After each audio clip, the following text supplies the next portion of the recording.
Hello everyone, my name is Sonia Rathi and welcome to my YouTube channel inspiration hub by Sonia. तो जैसा कि मैं आपको पहले ही बता चुकी हूँ कि मैं दिल्ली के स्कूल में लेक्चरर की पोस्ट पर हूँ और वहां पर जो बेसिकली अब चल रही हैं ऑनलाइन क्लासेस 11th की बहुत ही लेट स्टार्ट हुई हैं और उसमें जो फर्स्ट चैप्टर स्टार्ट किया गया that is basic concept of chemistry, जो 11th क्लास का चैप्टर है, फर्स्ट चैप्टर।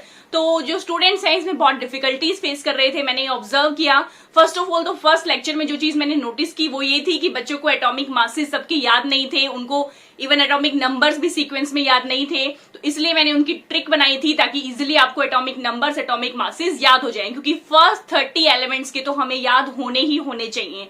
इससे ज्यादा के पूछेंगे तो ऑब्वियसली आपको न्यूमेरिकल में दे रखा होगा, बट 30 तक के तो आपको याद करने ही है स्टूडेंट्स, ठीक है। अगर आपने वो वीडियो नहीं देखी है, अगर अभी तक आपको नहीं याद है तो उनका लिंक मैं डिस्क्रिप्शन बॉक्स में डाल दूंगी, जहां से जाके आप उन ट्रिक्स को देख सकते हैं और इजिली आप एटॉमिक नंबर्स, एटॉमिक मासेस को याद कर सकते हैं, ठीक है। तो फिलहाल के लिए हम स्टार्ट करते हैं बेसिक कंसेप्ट ऑफ केमिस्ट्री और इसमें हम वो पोर्शन पढ़ेंगे जो कि सीबीएसई ने अप्रूव किया है। मीन जो डिलीटेड सिलेबस है उसे हम नहीं करने वाले, क्योंकि ऑब्वियसली स्टूडेंट इस टाइम हमारे पास इतना टाइम नहीं है कि हम वो टॉपिक्स भी करें जो कि डिलीट कर दिए गए हैं, ठीक है। तो हम वो चैप्टर्स टॉपिक्स करेंगे जो कि सिलेबस में गिवन है।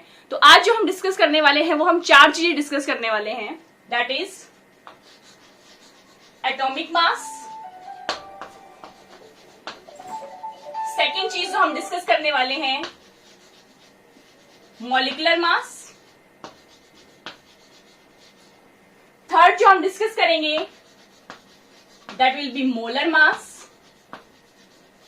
और फोर्थ जो हम डिस्कस करेंगे that will be your formula mass. तो आज की इस क्लास में हम ये 4 टॉपिक्स डिस्कस करने वाले हैं, बिल्कुल बेसिक टॉपिक्स हैं और ऑब्वियसली बहुत ही इंपॉर्टेंट भी हैं। तो सबसे पहले हम इन दोनों को देखते हैं, एटॉमिक मास और मॉलिक्यूलर मास। अब देखिए एटॉमिक मास, नाम से क्या पता लग रहा है, एटॉमिक मास क्या है, mass of an atom. Atomic mass is the mass of an atom.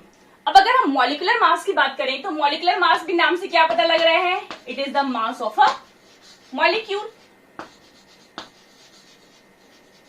कोई कंफ्यूजन तो नहीं ना स्टूडेंट्स कि एटॉमिक मास क्या है, कि एटम का कितना मास होता है वो हो गया एटॉमिक मास। मॉलिक्यूलर मास क्या हो गया कि मॉलिक्यूल का कितना मास होता है, that is your molecular mass, ठीक है। अब बात है कि एटम तो सिंपल एक एलिमेंट है, एग्जिस्ट करता है फ्री फॉर्म में। अगर हम बात करें मॉलिक्यूल की तो मॉलिक्यूल स्टूडेंट्स किससे मिलकर बना होता है, आप सभी को पता है मॉलिक्यूल्स किससे मिलकर बने होते हैं, एटम से मिलकर बने होते हैं मॉलिक्यूल्स। तो मॉलिक्यूलर मास बेसिकली क्या हो जाएगा, it is the sum of the atomic masses of the element present in that molecule, ठीक है। तो एटॉम्स जो एटॉमिक मॉलिक्यूलर मास है वो क्या हो गया, it is the sum of atomic masses of the atoms या all the atoms of all the atoms present in that molecule. I think student इसमें कोई कंफ्यूजन नहीं होगी कि atomic mass, mass of an atom, molecular mass, mass of a molecule. अब molecule किससे मिलकर बना होता है, एटम से मिलकर बना होता है। तो एटम्स का जितने भी एटम्स हमारे मॉलिक्यूल में प्रेजेंट होंगे, जो उसका सम होगा वो क्या हो जाएगा, मॉलिक्यूलर मास, ठीक है स्टूडेंट्स। इसके बाद हम देखते हैं कि मॉलिक्यूलर मासेस को हम कैसे निकालते हैं, एटॉमिक मासेस को हम कैसे निकालते हैं। तो लीजिए सबसे पहले अगर हम बात करें हाइड्रोजन की, ठीक है। सपोज ये एक एटम है, हाइड्रोजन का एटम है, ठीक है। तो इसका एटॉमिक मास कितना होगा, जो खाली अकेले इस हाइड्रोजन का है वो उसका एटॉमिक मास हो जाएगा। अब अगर मॉलिक्यूल की बात करें, मीन्स अगर H2 की बात करें, हाइड्रोजन अकेला एक एटम है। अब जब हाइड्रोजन के 2 मॉलिक्यूल्स आपस में मिल गए तो क्या बन गया, मॉलिक्यूल बन गया। अब ये मॉलिक्यूल बन गया तो इसके अंदर क्या है, 2 हाइड्रोजन के एटम्स प्रेजेंट है। तो इसका मॉलिक्यूलर मास कितना हो जाएगा, एक हाइड्रोजन का एटॉमिक मास होता है 1, दूसरे का भी क्या होता है 1, तो टोटल इसका मॉलिक्यूलर मास कितना हो जाएगा 2। लेकिन अगर एटॉमिक मास की बात करते हैं तो वो कितना होता 1, ठीक है। अभी यूनिट्स की बात भी हम करेंगे कि इनके साथ कौन कौन सी यूनिट्स लगती हैं। अभी के लिए आई थिंक ये कंसेप्ट क्लियर है। अब यहां पर तो जैसे हाइड्रोजन है, अगर एक और हमारा एटम होता Cl, Cl का कितना होता है 35.5, होपफुली आपको याद होगा। ठीक है, अब 35.5 क्लोरीन का मास होता है, लेकिन अगर यही क्लोरीन हाइड्रोजन के साथ मिक्स हो जाएगा और मिलकर HCl बना लेगा तो इसका मॉलिक्यूलर मास कितना हो जाएगा? कितने एटम प्रेजेंट है हाइड्रोजन के? 1। ठीक है, और उसका मास कितना होता है? 1। ऐड करेंगे हम, क्लोरीन के कितने एटम्स प्रेजेंट हैं? 1, और क्लोरीन का मास कितना होता है? 35.5। तो क्या हो गया? 1 इंटू 1 प्लस 35.5, तो इसका मास कितना हो गया? 36.5। क्लियर है स्टूडेंट्स? ठीक है, अब हम बात करते हैं कि अब जो एटॉमिक मास है ये हम किस तरह से निकालते हैं, इन्हें स्टार्टिंग से कैसे इन्हें निकालने की कोशिश की गई। तो देखिए स्टूडेंट, जब सबसे पहले जो अभी की बात अगर हम करें तो बहुत सारी हमारे पास टेक्निक्स हैं जिसकी हेल्प से हम मॉलिक्यूलर मास, एटॉमिक मासेस निकाल सकते हैं। तो उसमें जो मॉडर्न टेक्निक, जो सबसे मॉडर्न टेक्निक जो आजकल यूज होती है वो है मास स्पेक्ट्रोमेट्री। इससे हम मोस्टली सभी एटम्स का मास निकाल सकते हैं। ठीक है, लेकिन पहले ये टेक्निक हमारे पास नहीं थी, तो सबसे पहले जब साइंटिस्ट ने क्या सोचा कि जैसे सबसे लाइटेस्ट एलिमेंट है, जो सबसे लाइटेस्ट एलिमेंट है वो कौन सा है? हाइड्रोजन है। ठीक है, तो उन्होंने क्या किया, हाइड्रोजन को एक रेफरेंस पॉइंट मान लिया। देखिए, हम कोई भी चीज निकालते हैं तो उसके रेफरेंस में निकालते हैं, किसी चीज से कंपेयर करके निकालते हैं। तो हाइड्रोजन को मान लिया गया एक रेफरेंस कि भाई ये सबसे लाइट एलिमेंट है, इसको रेफरेंस मान लेते हैं, और बाकी के जितने भी हमारे एटम्स बच गए उनके एटॉमिक मासेस को इसकी रिस्पेक्ट में निकाला गया। ठीक है, लेकिन आगे जब डिटेल स्टडी की गई तो ये कंसेप्ट हमारा फेल हो गया। तो अब जो लेटेस्ट कंसेप्ट है वो हम कंपेयर करते हैं कार्बन 12 से। ठीक है, मीन्स कार्बन का वो आइसोटॉप जिसका एटॉमिक मास क्या है? 12। अब कार्बन के बहुत सारे आइसोटॉप्स होते हैं, और आइसोटॉप्स का मतलब आई थिंक आपको पता होगा, it is the atom of an element having same atomic number but different atomic mass. ठीक है, एटॉमिक नंबर सेम होता है लेकिन जो एटॉमिक मास है वो अलग होता है। हमने उस आइसोटॉप की बात की है कार्बन की जिसका की एटॉमिक मास कितना है? 12 है। ऑब्वियसली एटॉमिक नंबर तो 6 ही होगा। ठीक है, तो अब क्या कहा गया कि जो कार्बन 12 को रेफरेंस लेकर बाकी के जितने भी हमारे एलिमेंट्स बच गए, उन सब का एटॉमिक मास कैलकुलेट कर लिया गया। ठीक है स्टूडेंट्स, तो इसके बाद क्या किया गया कि जब ये डिसाइड कर लिया तो इसके बाद यूनिट भी एक डिसाइड कर ली, और वो जो यूनिट डिसाइड की थी वो डिसाइड की गई AMU, that is atomic mass unit. आपने सुना होगा नाम। ठीक है, AMU यूनिट होती है, that is known as atomic mass unit. हालांकि इसकी जगह आजकल यू भी यूज करते हैं। यू का मतलब क्या होता है? यूनिफाइड मास। तो दोनों सेम चीजें हैं, कोई दिक्कत नहीं है, AMU लिखा हो या यू लिखा हो, दोनों सेम चीजें हैं। ठीक है, तो जब यूनिट डिफाइन कर दी गई तो ऑब्वियसली यूनिट को डिफाइन करने के बाद अब ये भी डिफाइन करना जरूरी है कि उस यूनिट में कितनी क्या अमाउंट आती है। जैसे कि सिंपलेस्ट एग्जांपल हम ले लें डजन का। ठीक है, अब हमें पता है कि जो 1 डजन है उसमें कितनी अमाउंट आती है? 12 आती है। ठीक है, तो अब हमें यह पता होना चाहिए कि जो 1 AMU है तो बेसिकली इसके अंदर कितना नंबर आता है, तो उसे कैलकुलेट करना स्टार्ट किया गया। तो उसके लिए क्या किया,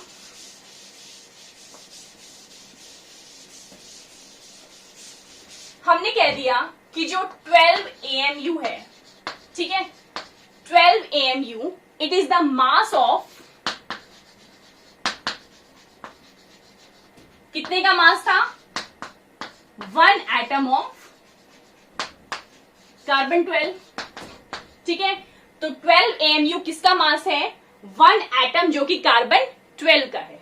तो अब 1 AMU क्या हो जाएगा? सिंपल मैथमेटिक्स अगर हम लगाएं तो 1 AMU क्या हो जाएगा? It will be the 1/12 of the mass of carbon 12। Simple. ठीक है, जो कार्बन 12 हमारा एटम है, एटम लिख लीजिए इसके आगे, उसका जो 1/12 होगा वो क्या हो जाएगा? 1 AMU। ठीक है, अब इसके बाद क्या किया गया, अब हमें निकालनी है कि इसके अंदर वैल्यू कितनी है, 1 AMU के अंदर कितनी वैल्यू हम कैलकुलेट करेंगे। तो अब देखिए कैसे कैलकुलेट की गई। अब हमने ये बता दिया, इसको मैं साइड में लिख लेती हूं कि 1 AMU क्या निकाला है हमने, that 1 AMU is 1/12 of the mass of carbon 12। तो इस इक्वेशन को मैं फर्स्ट इक्वेशन बनाकर रख लेती हूं, ठीक है। अब हमें बात यह है कि हमें ये निकालना है कि कार्बन 12 एटम का मास कितना है, ठीक है। कार्बन 12 एटम का मास निकालने के लिए अब हमें क्या करना होगा, आप सबको पता है कि कार्बन का एटॉमिक नंबर कितना होता है, 6 होता है। अब इसके लिए एक ट्रिक ध्यान रखिएगा students, your trick is zip, ठीक है। अब जिप में क्या मतलब है, यहां पर Z है आपका एटॉमिक नंबर, E है नंबर ऑफ इलेक्ट्रॉन्स और P है नंबर ऑफ प्रोटॉन्स। तो इसमें क्या कहा गया है कि जो एटॉमिक नंबर है वो इक्वल होगा नंबर ऑफ इलेक्ट्रॉन्स के और that will be equal to number of protons. तो ये तीनों चीजें हमेशा इक्वल होंगी अनटिल और अनलेस कोई इलेक्ट्रॉन्स का लॉस या गेन नहीं हुआ है, ठीक है। मीन्स ये जो हमारा कार्बन है या कोई भी एटम है, हर एक के लिए एप्लीकेबल है ये जिप का फॉर्मूला, ठीक है। जो कोई भी एटम है अगर वो न्यूट्रल स्टेट में है, मीन्स ना गेन हुआ इलेक्ट्रॉन का ना लॉस हुआ है, मीन्स आयन की फॉर्म में नहीं आया है, तो उसके लिए ये ट्रिक वैलिड है जिप। Atomic number will be equal to the number of electrons that will be equal to the number of protons. अब कार्बन 6 के लिए क्या हो गया कि एटॉमिक नंबर कितना है 6, नंबर ऑफ इलेक्ट्रॉन्स भी कितना हो गया 6, नंबर ऑफ प्रोटॉन्स भी कितना हो गया 6। हमें निकालना है मास ऑफ कार्बन 12। अब आपको पता है कि हम मास कैसे निकालते हैं, mass will be equal to number of protons plus number of neutrons, ठीक है। अब नंबर ऑफ प्रोटॉन्स का जो मास होगा, sorry that will be the mass of number of protons और the mass of number of neutrons, ठीक है। अब देखिए हमारे पास कितने प्रोटॉन्स हैं, 6 प्रोटॉन्स प्रेजेंट हैं, तो क्या करेंगे हम उसे 6 से मल्टीप्लाई कर देंगे, means 6 into the mass of proton, MP मैंने रिप्रेजेंट कर दिया मास ऑफ प्रोटॉन से, ठीक है। अब न्यूट्रॉन्स भी कितने हैं 6 हैं, तो that will be equal to 6 into mass of neutron.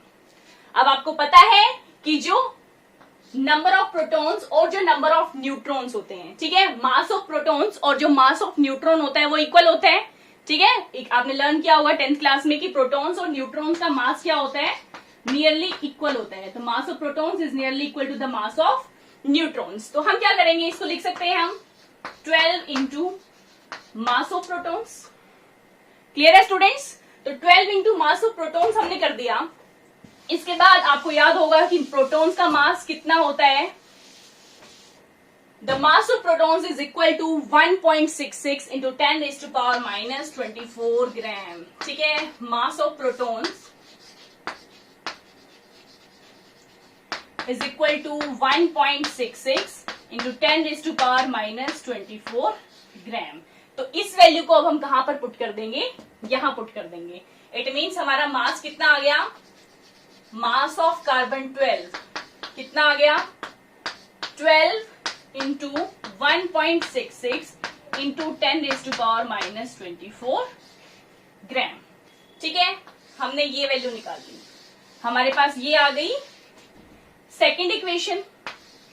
अब इस सेकेंड इक्वेशन को हम क्या करेंगे, फर्स्ट इक्वेशन में पुट कर देंगे, ठीक है। अब फर्स्ट इक्वेशन में पुट करने के बाद क्या होगा, 1/12 इंटू 12 इंटू 1.66 इंटू 10⁻⁻24, यानी कि जो हमारा 1 AMU है वो किसके इक्वल आ गया, इस टर्म के इक्वल आ गया। तो 12 से 12 हो जाएगा कैंसिल, तो 1 AMU बेसिकली आपका किसके इक्वल आ गया, 1.66 इंटू 10⁻⁻24 ग्राम, ठीक है स्टूडेंट्स।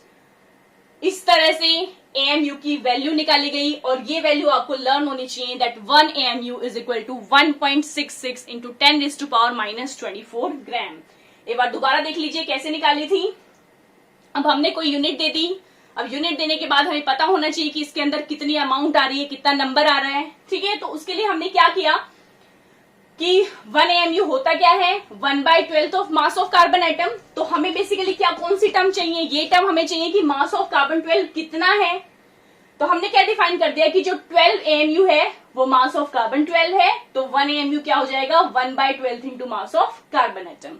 अब मास ऑफ कार्बन एटम निकालने के लिए क्या फॉर्मूला होता है, mass of number of protons plus mass of number of neutrons, ठीक है। अब मास हम कैसे निकालते हैं, अब प्रोटॉन्स कितने हैं 6, न्यूट्रॉन्स कितने हैं 6, तो क्या हो जाएंगे 6 into mass of protons plus 6 into mass of neutrons. अब आपको पता है कि प्रोटॉन्स का मास न्यूट्रॉन्स के मास के इक्वल होता है, तो दोनों को इक्वल रख दिया, तो क्या हो जाएगा 12 इंटू मास ऑफ प्रोटॉन मान लिया हमने, ठीक है। अब मास ऑफ प्रोटॉन कितना होता है, दैट इज 1.66 इंटू 10⁻⁻24 ग्राम, ठीक है। अब हमने क्या किया, इस वैल्यू को रख दिया यहाँ पर, इस इक्वेशन में पुट कर दिया, मास हमारे पास आ गया, 12 से 12 कैंसिल हो गया, तो 1 AMU किसके इक्वल आ गया, 1.66 इंटू 10⁻⁻24 ग्राम। आई थिंक ये क्लियर होगा आपको स्टूडेंट्स। सब तो स्टूडेंट्स ये तो बात हो गई एटॉमिक मास की। अब हम बात करते हैं एवरेज एटॉमिक मास की। तो एवरेज एटॉमिक मास, सबसे पहली बात तो उसे निकालने की जरूरत क्यों पड़ी कि एवरेज एटॉमिक मास हमें निकालना पड़े, ठीक है। अब बहुत सारे एलिमेंट हैं जो कि बहुत सारी आइसोटॉपिक फॉर्म्स शो करते हैं। आइसोटॉप्स मैं बता चुकी हूं कि जिनमें एटॉमिक नंबर सेम होता है लेकिन एटॉमिक मास डिफरेंट होता है, ठीक है। तो जब एटॉमिक मासेस अलग अलग थे, मतलब आइसोटॉप्स अलग अलग शो कर रहे थे, तो इसलिए हमें जरूरत पड़ी एवरेज एटॉमिक मास निकालने की, ठीक है। जैसे कि सपोज हम कार्बन की बात करें तो कार्बन 12 फॉर्म में एग्जिस्ट करता है, कार्बन 13 फॉर्म में एग्जिस्ट करता है और कार्बन 14 फॉर्म में एग्जिस्ट करता है। इसका एटॉमिक नंबर पता है आपको क्या होता है, 6 होता है, लेकिन मास जो है वो अलग अलग है, ठीक है। अब कार्बन का अगर हमें कहा जाए कि कार्बन 12 का मास कितना है, तो कितना है 12 है। लेकिन अगर हमसे पूछा जाए कि कार्बन का मास कितना है, तो उसके लिए हमें क्या करना पड़ेगा, इसका मास प्लस इसका मास प्लस इसका मास और डिवाइडेड बाय 3, मीन्स हमें एवरेज निकालना पड़ेगा। जिस तरह से हम एवरेज निकालते हैं तभी हम बता सकेंगे कि जो हमारा कार्बन है उसका मास कितना आता है। ऑब्वियसली न्यूमेरिकल वैल्यूज के, न्यूमेरिकल पर्पसेस के लिए हम जो है मास एवरेज 12 लेकर चलते हैं, ठीक है। और मोस्टली जो इनका मास है वो इनकी रिलेटिव अबंडेंस पे भी डिपेंड करता है। आप टेबल देख सकते हैं अपनी स्क्रीन पर, ये बेसिकली एक एनसीईआरटी की टेबल है।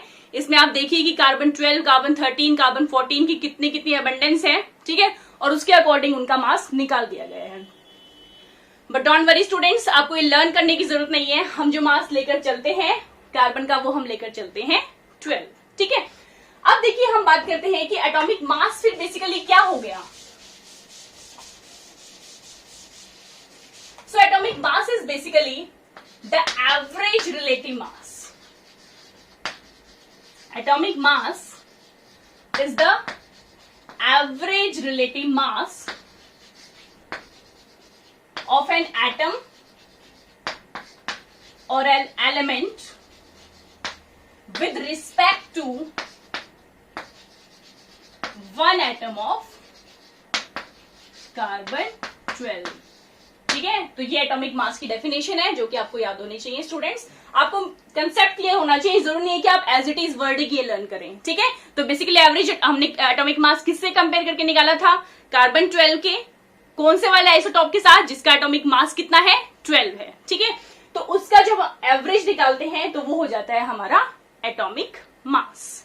और मॉलिक्यूलर मास मैं आपको बता ही चुकी हूं। मॉलिक्यूलर मास क्या होता है, it is the sum of the atomic masses of the atoms present in a molecule, ठीक है। मतलब मॉलिक्यूल के अंदर जितने भी एटम्स प्रेजेंट हैं उनका सम जो होता है वो होता है हमारा मॉलिक्यूलर मास। तो चलिए स्टूडेंट्स एक क्वेश्चन देख लेते हैं, सिंपल सा क्वेश्चन है, calculate the molecular mass of, ठीक है। अब देखिए अगर आपसे वाटर का पूछा जाए तो कैसे निकालोगे मॉलिक्यूलर मास। अब पहले आपको देखना, ये पता होना चाहिए कि ये जो मॉलिक्यूल आपको दे रखा है इसके अंदर कौन कौन से एटम्स प्रेजेंट हैं। क्लियरली आपको दिख रहा है कि कौन कौन से एटम्स प्रेजेंट हैं। Atoms are hydrogen and oxygen. कोई कंफ्यूजन, ठीक है, आई थिंक होगी नहीं। अब बात है कि कितने नंबर प्रेजेंट है, इनकी अमाउंट कितनी है, कि 2 एटम्स है हाइड्रोजन के और 1 एटम है हमारा ऑक्सीजन का, ये भी आपको इजीली दिख जाएगा। अब मेन बात है कि आपको एटॉमिक मास याद होना चाहिए। अगर मैं फिर से कह रही हूं नहीं याद है तो वो जो ट्रिक्स वाली मेरी जो वीडियो है उसे आप जाकर देखिए, उससे आपको बहुत इजीली एटॉमिक मासेस लर्न हो जाएंगे। ठीक है, अब बात है कि अब हम इसका मॉलिक्यूलर मास निकाल रहे हैं। तो मॉलिक्यूलर मास कैसे निकलेगा, that will be number of atom into atomic mass plus, हर एक एटम के लिए अलग अलग लगाएंगे हम कि कितना एटम कितना नंबर प्रेजेंट है, मल्टीप्लाई में उसका एटॉमिक मास कितना है, प्लस में नंबर ऑफ जो हमारा सेकेंड एटम प्रेजेंट है इनटू एटॉमिक मास। तो स्टूडेंट्स देखिए मॉलिक्यूलर मास हम निकाल रहे हैं। अब हाइड्रोजन के कितने एटम्स प्रेजेंट हैं, 2, इसका एटॉमिक मास कितना होता है 1, plus number of atom oxygen के कितने प्रेजेंट हैं 1, ऑक्सीजन का एटॉमिक मास कितना होता है 16, याद रखिएगा। ठीक है, इसमें ट्रिक क्या थी कि जो है इवन एटॉमिक नंबर है और इवन एटॉमिक नंबर के लिए क्या रूल था, इंटू 2 कर देते थे। ठीक है, देख लीजिएगा वीडियो जाके, याद हो जाएंगे आपको। अब देखिए यहां पर क्या हो गया, 2 इंटू 1 2 प्लस 16, यहां से क्या आ गया 18 AMU या U। This is the mass of molecular mass of water. ठीक है स्टूडेंट्स, अब अगर आपसे पूछ लिया जाए कैलकुलेट मोलर मास, अब देखिए मॉलिक्यूलर मास और मोलर मास में स्टूडेंट्स कुछ भी डिफरेंस नहीं है। इसी तरह से मॉलिक्यूलर मास निकलता है, इसी तरह से मोलर मास निकलता है। डिफरेंस जो है वो है उनकी यूनिट्स का। ठीक है, अब जो इसमें हम यूनिट लगा रहे हैं वो लगा रहे हैं AMU या U, लेकिन जब मोलर मास होगा तो हम यूनिट यूज करेंगे ग्राम पर मोल, क्योंकि मोलर मास बेसिकली किसका मास हो जाएगा, मास ऑफ द मोल। अभी मोल कंसेप्ट को हम डिटेल में डिस्कस करेंगे, अभी आप मत सोचिए कि मोल बेसिकली क्या है, इसे हम अपने नेक्स्ट पार्ट जो अपना वीडियो का इस चैप्टर का डिस्कस करेंगे उसमें बहुत डिटेल में हम करेंगे मोल कंसेप्ट को। ठीक है, तो अभी के लिए मोलर से आप याद रखिए कि ये 1 मोल का मास है। अब 1 मोल के लिए कोई डिफरेंस नहीं है, जैसे मॉलिक्यूलर मास निकालते हैं वैसे ही आपको मोलर मास निकालना है, बस लास्ट में जाके आपको यूनिट चेंज कर देनी है। तो अगर क्वेश्चन होता calculate molar mass of water, same चीजें होती, सभी स्टेप सेम चलते, बट उसका मोलर मास कितना हो जाता, that will B 18 gram per मोल। ठीक है, this is the molecular mass and 18 gram per mole is the molar mass.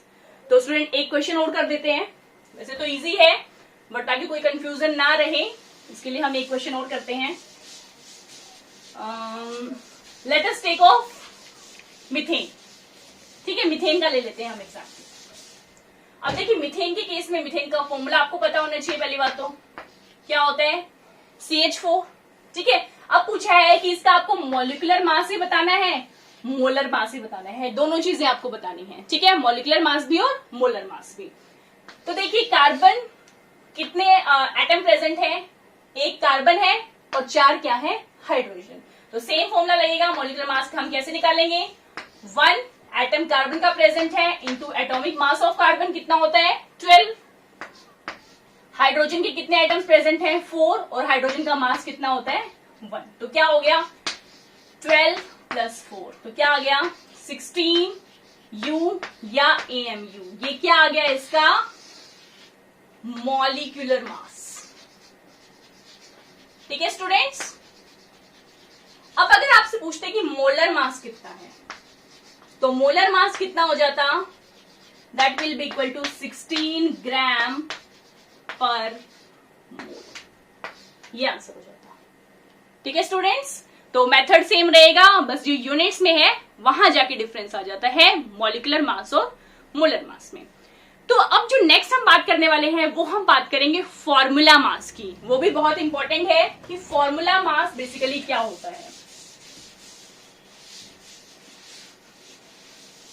Formula mass, अब देखिए जरूरत नहीं है कि जितने भी हमारे कंपाउंड्स बन रहे हैं या जितने भी मॉलिक्यूल्स बन रहे हैं उसमें जो हमारा एटम है वो डिस्क्रीट फॉर्म में प्रेजेंट हो, मीन्स अलग से एटम प्रेजेंट हो। ठीक है, ऐसा भी तो हो सकता है कि वो एटम आयनाइज हो चुका हो, मतलब आयंस की फॉर्म में हो, उसमें से या तो इलेक्ट्रॉन गेन हो चुके हो या गेन कर लिए हो या इलेक्ट्रॉन लूज हो चुके हो। ठीक है, तो बेसिकली ऐसे मॉलिक्यूल्स के लिए जिसमें हमारा एटम डिस्क्रीट फॉर्म में एग्जिस्ट नहीं करता, उनके लिए हम यूज करते हैं फॉर्मूला मास। क्या यूज करते हैं हम? Formula mass. तो ऐसे कौन से हमारे मॉलिक्यूल्स होते हैं? वो होते हैं हमारे आयोनिक मॉलिक्यूल्स। ठीक है, क्या होते हैं? आयनिक मॉलिक्यूल्स, जिसमें हमारा एटम आयोनाइज हो जाता है। तो बेसिकली फॉर्मूला मास किसके लिए यूज करते हैं? हम आयनिक मॉलिक्यूल्स के लिए यूज करते हैं। तो अब इसकी डेफिनेशन क्या हो जाएगी फॉर्मूला मास की? Formula mass, it is the sum of the ions. ठीक है, हमारे उस मॉलिक्यूल्स में कितने, उस मॉलिक्यूल में कितने आयंस प्रेजेंट हैं। It is the sum of the ions present in a molecule. Simple सी डेफिनेशन आप दे सकते हैं कि कितने आयंस प्रेजेंट हैं। It is the sum of the, sorry, mass of, obviously ions का मास लेंगे ना। ठीक है, it is the sum of the mass of ion present in a molecule. ठीक है, अब देखिए किस तरह से हम निकालेंगे। एक हम आयनिक कंपाउंड का एग्जांपल ले लेते हैं। सपोज हम ले लेते हैं KCl। ठीक है, K पॉजिटिव होता है, Cl नेगेटिव होता है, ये एक आयनिक कंपाउंड है। ठीक है, तो KCl हमें दे दिया।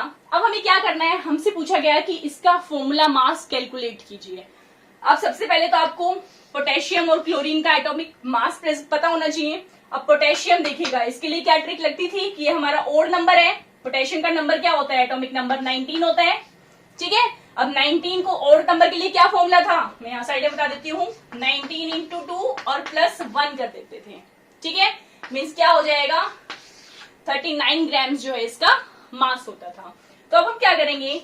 39 प्लस क्लोरीन का कितना होता है? 35.5। ये एक्सेप्शनल केस था जो हमने डिस्कस किया था उस वीडियो में। ठीक है, अब 39 प्लस 35.5 कितना हो जाएगा? 74.5 AMU। तो इसका फॉर्मूला मास क्या हो जाएगा KCl का? That will B 74.5 AMU। ऐसे ही बहुत सारे क्वेश्चन अब तक जितना हमने किया है NCERT में आपके दे रखे हैं, आप वहां से प्रैक्टिस कर सकते हैं। अपने नेक्स्ट वीडियो में हम डिस्कस करेंगे कि NCERT में जो क्वेश्चंस दिए गए हैं इन टॉपिक से बेस्ड। ठीक है, तो वो सारे क्वेश्चंस हम करेंगे, चाहे वो इन टेक्स्ट हो, चाहे वो एक्सरसाइज के क्वेश्चन हो, तो वो हम डिस्कस करेंगे। लेकिन उन सबको करने के लिए आपके ये कंसेप्ट क्लियर होने बहुत जरूरी हैं। तो इस वीडियो को बार बार देखकर इसे अच्छे से रिवाइज कर लीजिएगा, ताकि आपको आगे फ्यूचर में कोई प्रॉब्लम ना आए। ठीक है स्टूडेंट्स, तो अगर आपको मेरी वीडियो अच्छी लगी है तो मेरी वीडियो को लाइक कीजिए, मेरे चैनल को सब्सक्राइब कीजिए और शेयर कीजिए उन सभी स्टूडेंट्स के साथ जो इस फर्स्ट चैप्टर को फेस करने में डिफिकल्टीज फेस कर रहे हैं। ठीक है, प्रॉब्लम्स फेस कर रहे हैं, क्योंकि जैसे ही वो 10th से 11th में जाते हैं तो ये थोड़ा डिफिकल्ट सा चैप्टर आ जाता है। तो उनकी डिफिकल्टीज जो है बेसिक कंसेप्ट्स में क्लियर हो जाएंगी। सारी प्रॉब्लम्स हम क्लियर करेंगे, एक साथ हम टॉपिक वाइज न्यूमेरिकल्स करते जाएंगे। तो तब तक के लिए स्टूडेंट्स पढ़ते रहिए। All the best to all of you. Thank you so much.